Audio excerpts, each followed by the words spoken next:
Então para o nosso primeiro episódio na versão portuguesa. Desta vez estamos sem a nossa colega Mau para fazer esta versão portuguesa. E pronto, estamos agora com a Isabel. Como é que está a sentir para o nosso primeiro episódio? É um pouco novo para mim, para falar bem a verdade. Eu não estou muito familiarizada com câmeras. Eu sempre estou acostumada a trabalhar mais com backstage. Mas está sendo interessante também compartilhar isso convosco. Ótimo. Estamos agora a apresentar. A Isabel tem dois negócios, né? Tem da parte... Pode até, se quer não falaste tu, nos dois projetos, né? Na realidade, eu tenho o meu trabalho. Eu trabalho no TikTok, para quem não conhece. Eu trabalho cuidando, eu sou estrategista de contas, né? Marketing expert do TikTok Business, ou seja, eu ajudo pequenas e médias empresas a se consolidarem e a se posicionarem dentro do digital. Mas antes disso eu já tinha meu negócio, que eu dei uma pausa, né? Comecei com uma sociedade, depois eu segui sozinha. Mas a minha vontade de empreender sempre teve no sangue e eu quis voltar novamente aí em 2025 e já comecei, só que eu quis mudar um pouquinho o negócio, né? Eu tinha um e-commerce de bem-estar sexual, na realidade, era um sex shop e era focado, né, no público geral, mas eu decidi nichar, eu decidi deixar focado em mulheres e deixar uma loja de bem-estar. E o bem-estar sexual, ele também tá dentro. Então, assim, hoje em dia, o foco é trazer produtos de skincare, coisas que fazem a mulher se sentir muito bem acolhida de uma forma geral, né? E trazer brinquedos também de alta tecnologia. Eu sempre trabalhei com high-tech e não seria diferente agora, né? De trazer produtos com alta tecnologia também para o negócio. E qual é que é, assim, alta tecnologia, em que sentido? O que é que eu posso, assim, para... Por exemplo, que o teu serviço tem, assim, em que realmente seja diferenciador? Eu trabalho, por exemplo, com um brinquedo, né? Um brinquedo focado num sugador, um massageador para mulher, vamos falar assim, para ficar, para não ser banido, exato, né? Exato. É um massageador para mulher, né? Íntimo.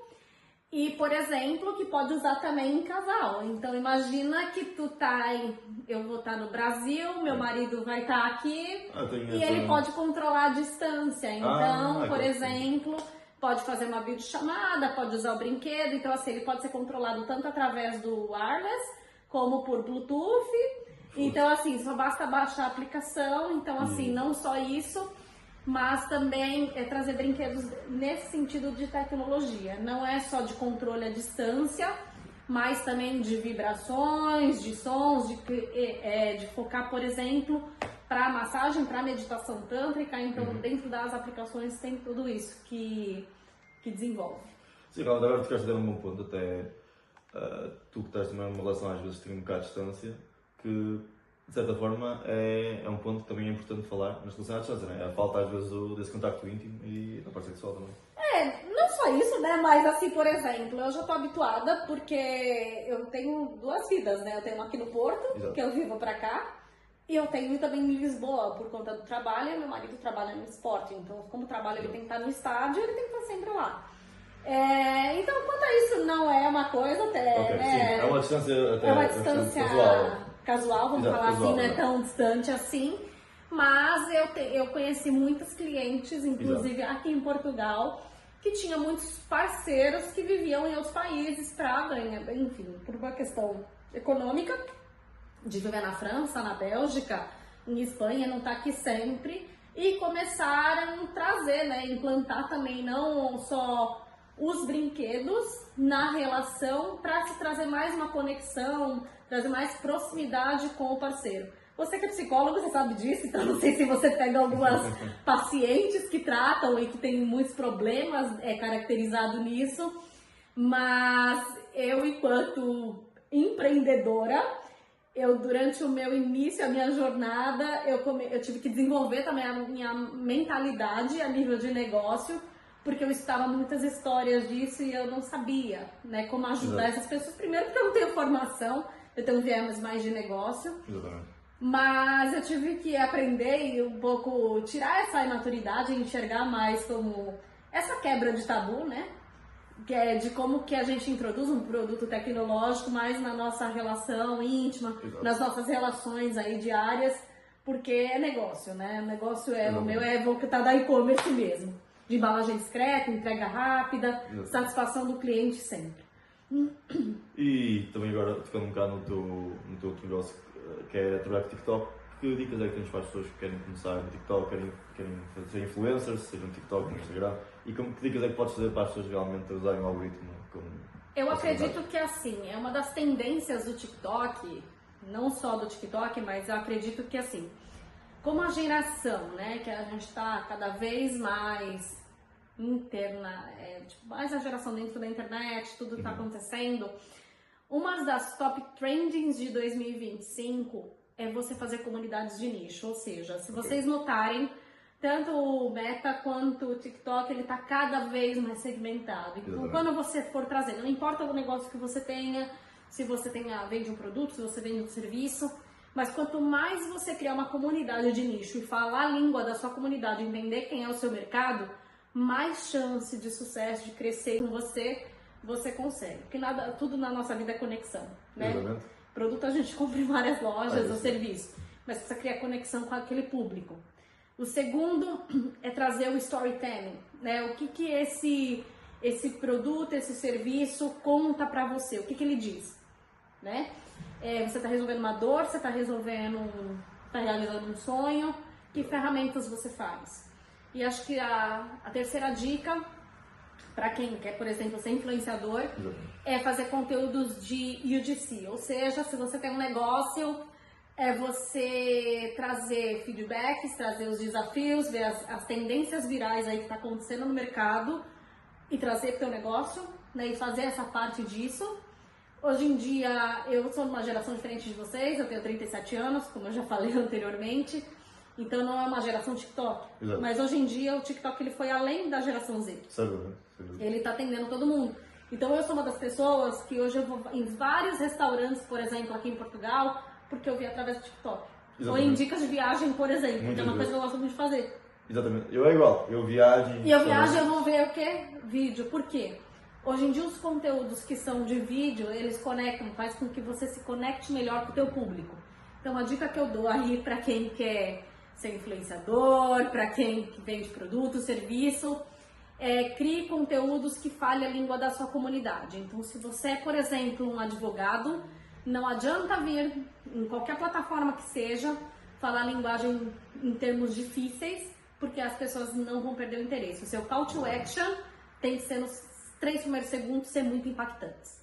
E aí depois você desenvolve a sua narrativa e fecha. Então o conteúdo, oi, tudo bem, eu sou fulano de tal. Na realidade ninguém quer saber quem você é. Eles querem saber o conteúdo que você traz. Pois que é isso, há tanta oferta, tanto conteúdo, toda a gente cria conteúdo, seja o tipo de nicho que for, que é realmente isso, é cada vez mais difícil capturar e até saber o algoritmo, né?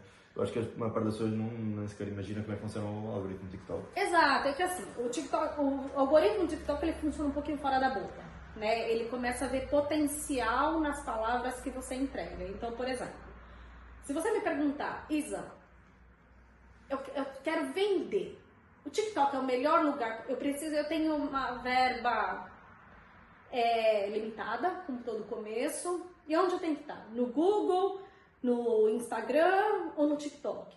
Eu, como uma pessoa que sou de marketing, eu vou te responder, esteja em todos. Okay. Mas se você tem um orçamento muito limitado, eu falo, escolhe uma plataforma e fale com o seu público dentro daquela plataforma. Invista nela e até você consolidar. Por quê? O alcance no TikTok, ele é muito mais rápido do que em outra plataforma. Isso não sou eu que estou dizendo, isso é ciência. É o que está baseado em dados, né? Então, se você tem pouco orçamento, mas você quer trabalhar o seu nicho, conhecer a tua comunidade, vai para o TikTok primeiro. Esteja lá, porque você vai expandir. A chance de você levar alguém do TikTok para o Instagram é muito maior do que o contrário. Exato. Né? Se você tem um negócio físico, você tem que estar no Google. No Google Meu Negócio, para que as pessoas conheçam através do mapa quem é. Então, assim, nesse sentido, o Meta, ele trabalha com geolocalização. Então, ele tem uma geolocalização muito mais efetiva no raio, o Meta e o Google, do que o próprio TikTok, que ele vai pegar uma grande cidade. Então, assim, eu acho que tem que estar em todas, mas depende muito do seu nicho e do que você quer fazer. Então, sempre a regra do funil é Primeiro a gente atinge 85% das pessoas, que é o topo do funil, que nenhuma delas sabe o que elas estão fazendo na plataforma, mas elas querem consumir de alguma forma. Para depois a gente afunilar e ir pro fundo do funil, que no final é ganhar dinheiro, né? Como todo mundo, toda a gente. Acho que essas são as principais dicas. Ok. E, por exemplo, pessoas que querem começar num nicho em que não têm muito expert. Por exemplo, imagina, eu agora estou a começar a cozinhar ou a pintar. Como é que eu consigo criar um canal que seja, de certa forma, consiga viralizar e consigo atingir pessoas com uma coisa que não domino propriamente? Eu acho que a primeira coisa é consistência. Okay. Né? Você tem que ser consistente. O que é consistência, por exemplo? Que dicas é que achas? Uma vez por dia, 2 vezes, 3 vezes? Essa história, eu tenho que fazer 5 vezes por dia, ou 10 vezes por dia, 1 vez por dia, isso é irrelevante. Tá? Okay. Você tem que estar todos os dias sempre. Ok, tá? todos os dias sempre. Pelo menos 1 vez no dia você tem que estar lá. Não necessariamente você fazer 10 vezes, porque não significa que você vai viralizar. Okay. Mas o que as pessoas querem saber, o que elas vão conectar com você, é a maneira que você faz. Então, existe uma mulher aqui em Portugal, que eu sigo ela, e que na realidade, eu que sou de marketing, tá virando um bordão pra ela, porque eu começo a falar isso. O nome dela é Nilza, e ela é, se eu não me engano, ela é chefe de cozinha, ela é cozinheira, mas assim, o que ela começou a fazer basicamente foi que ela mostra a comida que ela faz pra família, ela faz um monte de comida, porque ela também vive em Moçambique, pelo que eu entendi. E tudo que ela faz, ela fala, essa daqui é a minha comidinha simples, que meu marido adora imenso, que minha filha adora imenso, então tudo que hoje em dia as pessoas vão fazer, fala assim, porque não sei o que, eu adoro imenso. Então tudo aquela que é a palavra dela, e você vê, ela começou no TikTok em 2021. E hoje ela tá com quase 1 milhão de seguidores, se não me engano. E começou de uma forma muito orgânica. Hoje ela já ganha dinheiro com o TikTok. Claro. Então, tanto na parte artística quanto na parte de cozinha, uma das coisas que é muito interessante para quem quer começar no orgânico e não quer, por exemplo, profissionalizar nesse momento, né? Traz curiosidade, porque as pessoas não querem ver você só cozinhando, elas querem saber de você, elas querem saber da sua vida, quem está por trás daquela panela, né? Então, assim, histórias de curiosidade, tem uma coisa que viraliza, é contar a história dos outros, contar histórias engraçadas. Então, acho que isso é uma das ideias que você pode trazer pro teu negócio aí, pro seu canal. Exato, muito bem. E aí também pedir dicas, sabe? Mostrando antes e depois, porque assim, imagina que você futuramente, daqui a 1 ano, Miguel virou, sei lá, o especialista do pastel de nata, sei lá, do pastel dela daqui. Ele vai fazer a receita do pastel dela. Mas ele fez o pastel de nata perfeito, que nenhum que ele comeu era igual, né? E você só vai fazer isso com o quê? Testando receita. Exatamente. E mostrando. Então, quando você olha do início, é a mesma coisa quando você faz um canal. Quando você começou a fazer um vídeo, quando você está entregando o último vídeo. Funciona mais ou menos assim. Ok, certo. A pessoa só falha se não fizer muitas vezes, né? Se não Exato. tentar. Aliás, a falha faz parte. Exatamente. No TikTok, aí que está a diferença. Das outras plataformas.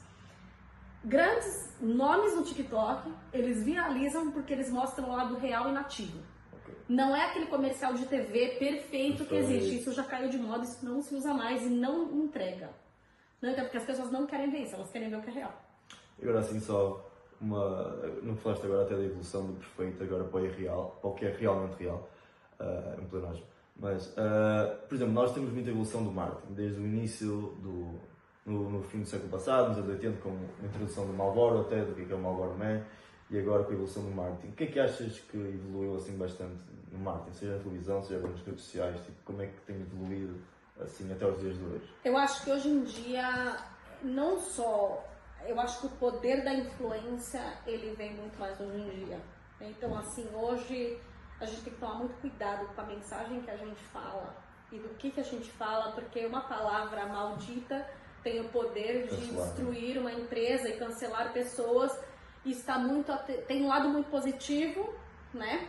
E tem um lado muito negativo. Então existe o marketing positivo das pessoas pegarem um tópico, um assunto que está sendo tratado, independente do país, e fazer uma campanha sobre isso, seja de ajudar as pessoas, de incentivar que as pessoas tenham um consumo mais consciente e também um poder de destruição. Então eu acho que o que ajudou muito foi essa questão da tecnologia, né? E da evolução mesmo das pessoas também trazerem esse conteúdo mais realístico e um conteúdo não tão midiático, como era feito antigamente, na época dos nossos pais, que queria tudo muito perfeito, Exatamente. a estabilidade, que a vida na realidade não é bem assim hoje em dia, né? A gente não consegue planejar um negócio para 30 anos daqui para frente, não faz o mínimo sentido. Então eu acredito que o que evoluiu foi essa questão da tecnologia, foi uma questão de ter a AI para facilitar a nossa vida, para você criar conteúdo, para você estar trazendo mais clareza e mais realidade nas coisas. Ok. Está ótimo, acho que chegamos aos pontos todos que